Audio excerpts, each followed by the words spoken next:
Okay, so I'm gonna be reacting to 4 Creepy True Gas Station Horror Stories by Mr. Nightmare. So let's do this.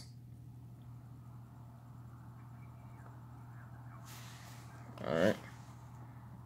Story 1, Robert Clark. Okay. Years ago, I did the night shift at a gas station because I was strapped for cash and needed a second job. I worked the night shift there for a few months.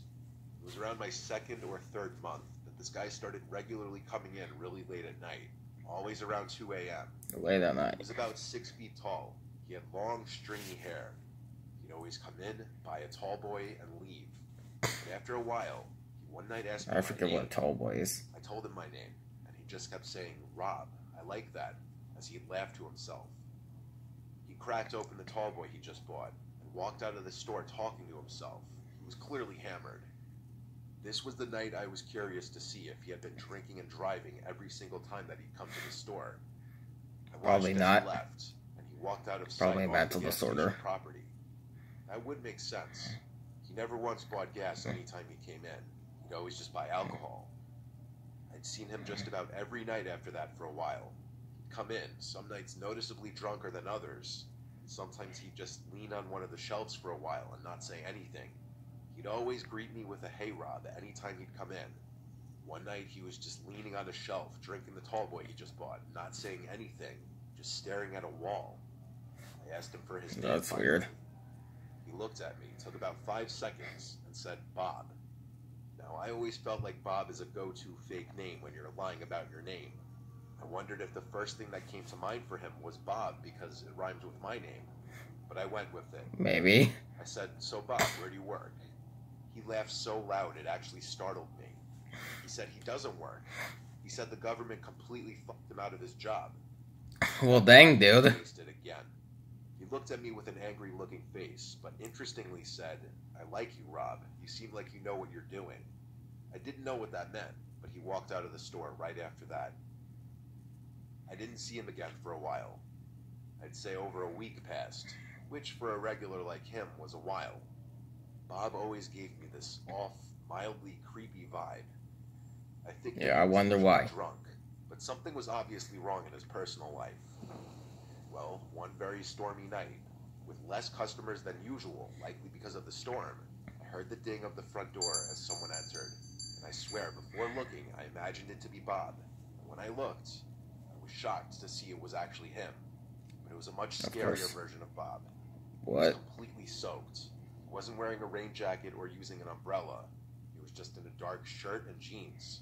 His long hair was drenched, and he was just standing by the door, looking straight ahead at the wall. He looked like he was angry, yet his mind was elsewhere, like his thoughts were running. The way he was standing there blankly, staring at nothing, completely soaked, it was freaking me out. I said, "Bob, are you okay?" He didn't turn his head or move. This guy's probably got a mental disorder. Something really bad. I asked, "What did you do?" He then looked at me, said, "I need somewhere to hide." Then walked past me at the register. Well, that's not suspicious at all. I disappeared behind the wall, and I heard one of the doors open and close. Good grief, I got I was genuinely getting uncomfortable with Bob now. I didn't enjoy his presence whenever he was in the store, and tonight something was extra off about him. He seemed like a zombie, and that "I did something really bad" comment was incredibly creepy. Some time passed, and Bob never came out from the bathroom. I assumed he was wasted again, probably passed out or puking. Bull crap. I didn't want to intervene. And then, the next thing I remember, the lights to the place cut out. Oh dear. The store was completely dark. I was standing in a pitch-dark gas station during a major storm with an unhinged drunk man. I used the flashlight from behind the counter to make my way towards the back of the store by the inventory storage and the panel board. The door to the back was in the same little hallway as the restrooms. As I walked by the 2 restroom doors, both of them were ajar. Bob wasn't in either of them. That's disturbing. The back. I was planning on going straight to the panel board, but I stopped when I heard a slight dripping in the room somewhere, and the squeaking of wet shoes. My heart sank into my stomach. I said, "Bob," in a very weak and scared voice. I heard squeaks right to my left. When I pointed my flashlight in that corner, there was Bob, with his eyes opened wide, and he lunged at me and started screaming, "I'm gonna fucking kill you." Oh my goodness. As he was clawing at my back. I ran back through the door to the front of the store. He didn't follow me. I grabbed my rain jacket and ran straight to my car. Call the police, dude. I dialed 911 and spoke Good to job. the operator. I stayed on the line with her, and it didn't take long for a couple police officers to arrive and go inside with me. Bob was still hiding in the back room, huddled in a corner, apparently like some rabid creature. His pupils were huge. I only noticed it then. He was on something. They took him to the station. He's on like told him that he lunged at me, some threatened drugs, to kill me, and stated that he did something really bad earlier. I found out over a month later that this Bob guy's real name was Martin. He had brutally beaten his ex-wife to death. Oh my, wow. On that same night that he came into the gas station. Long story short, I never wanted to work another night shift at any job ever again after this night. Yeah, it's probably best you don't work at a night shift anymore. Mateo M. I've done a lot of night driving in my life. Not for work or anything. My old friend group and I would always just stay out till crazy hours when we were in our late teens and early 20s. I guess you could that's say some teens for you. Losers. We thought staying out till 5 a.m. every weekend, hanging at parks or in parking lots was cool. Looking back, it was a stupid waste of time. But basically, yeah, it was. For that reason, I've done my fair share of driving at off hours in the night. And usually that's when the drunkos and crazy people are on the roads. Yep. It was a weekend night. It had to be approaching 4 in the morning. I wanted to go home. I drove one of my friends home from the park we were hanging out at. Before driving... I always don't like to be alone in the house, or at least like downstairs, all alone at night, because you never know what could happen at nighttime. Nighttime is when all the dangerous people are out doing whatever dangerous people in the night do. So yeah. Putting myself home, I had to stop for gas. I used to like getting gas at night because there would be no other cars in the way. I pulled into one of my usual gas stations not far from my parents' house. As I was walking to the building to pay, there was a short guy wearing a hood walking past me. He stopped in his tracks and stared me down as I walked past. I said, "What?" as I kept walking. He said nothing, so I kept walking. Typical crackhead. I went inside the building to pay the or mentally insane person. I also bought a lottery ticket while I was there. I came back outside and started to fill up.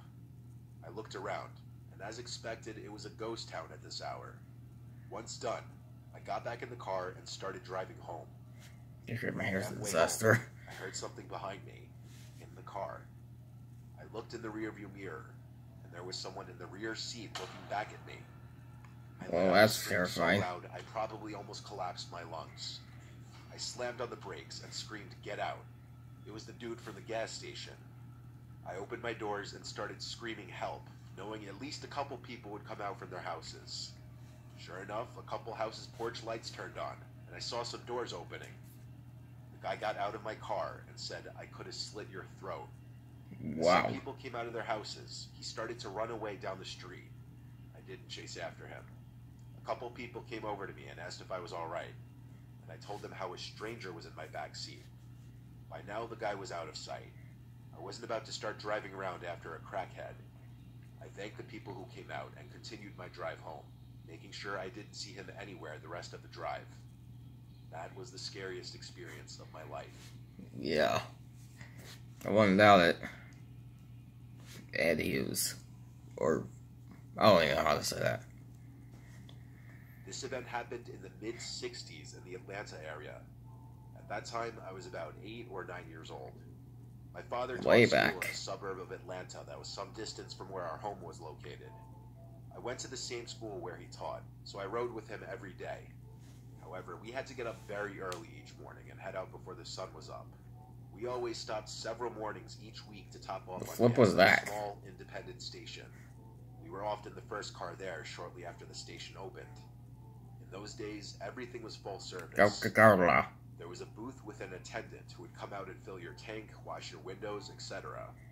He would always be carrying a wad of bills in his pocket and a device on his belt from which he counted out coins. Behind the pumps were tiny bathrooms. I would often use the bathroom on mornings that we stopped there, as it was a fairly long drive. One morning, we again arrived before dawn to find the station completely deserted. It was totally quiet other than the traffic sounds going by. There was no sign of an attendant, either in the booth or anywhere else around the station. My father blew the car horn once, then again a few more times, but there was no response. We discussed what might be the problem. My father first suggested that perhaps the attendant might be in the bathroom, but when he still did not appear, my father said that maybe the attendant had experienced car trouble and had not been able to make it to work on time. We continued to wait for several minutes. No other cars pulled in. I told my father I needed to use the bathroom and put my hand on the car door handle to get out. And he's gonna be in there any longer, and I could use the bathroom at the next station we came to. So we left, still wondering what happened. A day or two later, my father was reading the local newspaper when I heard a loud exclamation from him.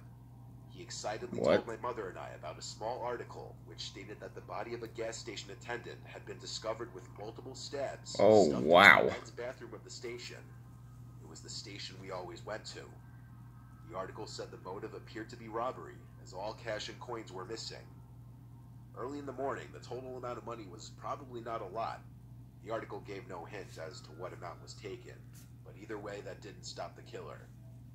I've often wondered how I would have been affected at that young age if I had insisted on going to the bathroom at that station. You would have been scarred for life if you actually went in there. We never went to that gas station again. It's probably best you do. Or don't go there. This took place when I was 25. I was driving from North to South Texas.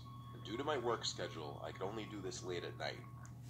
I was on Route 281 for much of the drive, and at these late hours, it was... I agree, if you're driving the entire way. I had to keep myself awake. I was already kind of shot from work, and then getting on the road right after was brutal. I had to keep making stops for coffee at random gas stations just to keep myself going.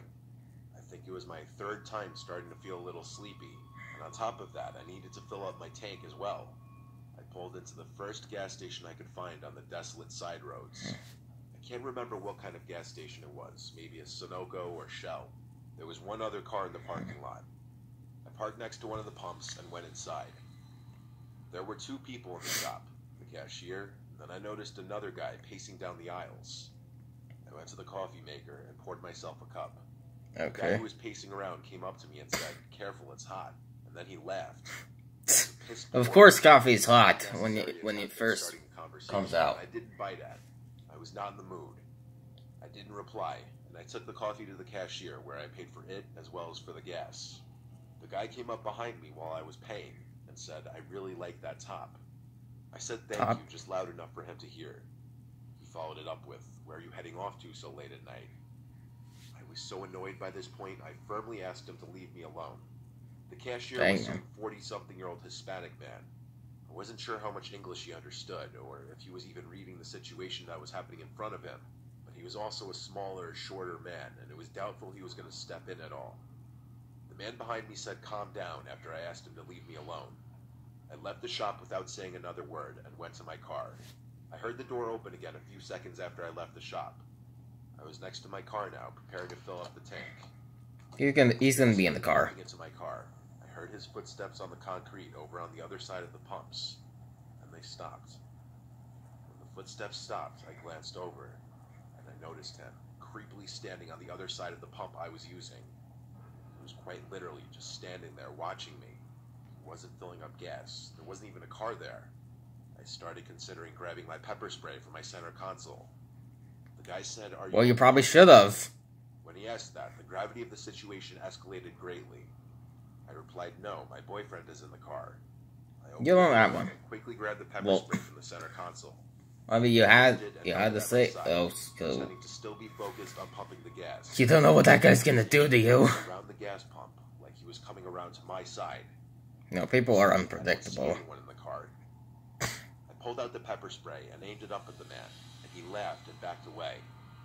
He said he was just trying to make conversation. He was walking backwards with his focus locked onto me still. He was just about done pumping gas. Then I felt and heard a clang. The gas stopped pumping. My tank was full. I had like $6 worth of change.